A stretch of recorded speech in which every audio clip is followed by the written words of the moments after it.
আইপিএলের পয়েন্ট টেবিলের top order কিছু টিম, নিচের কিছু টিম আছে যাদের সাথে আমাদের মোকাবিলাই হয় না, কিন্তু তারা হয়তো ভুলে যাচ্ছে যতগুলো সিজন আইপিএলের কাপ রয়েছে তার মধ্যে 13টা কাপে এই তিনটে Kolkata knight riders, Mumbai Indians আর চেন্নাই সুপার কিংসের কাছেই আছে। প্রায় 20 বার তারা ফাইনালে উঠেছে এই তিনটে টিম, যেখানে 10 বার তো সিএসকেই উঠেছে।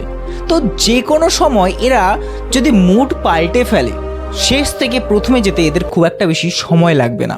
তো Kolkata knight riders, Mumbai Indians আর সিএসকে, চেন্নাই সুপার কিংস, এদেরকে হালকাভাবে নিলে হবে না।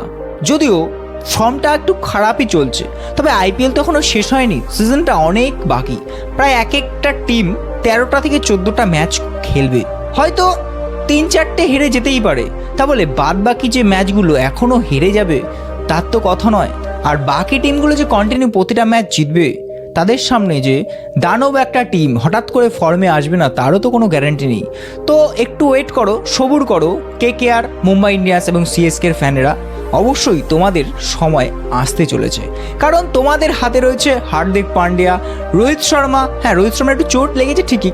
নাইট রাইডার্সের অজিঙ্ক্য রাহানে আর রিঙ্কু সিং 5 বলে 5টা 6, এদেরও খুব একটা সময় লাগবে না। মহেন্দ্র সিং ধোনি তো এখনও মাঠেই নামেনি, তবে সুখবর আসতে চলেছে। মহেন্দ্র সিং ধোনি নেক্সট ম্যাচ কি তার পরের ম্যাচ অবশ্যই মাঠে খেলতে হয়তো দেখা যাবে তাকে।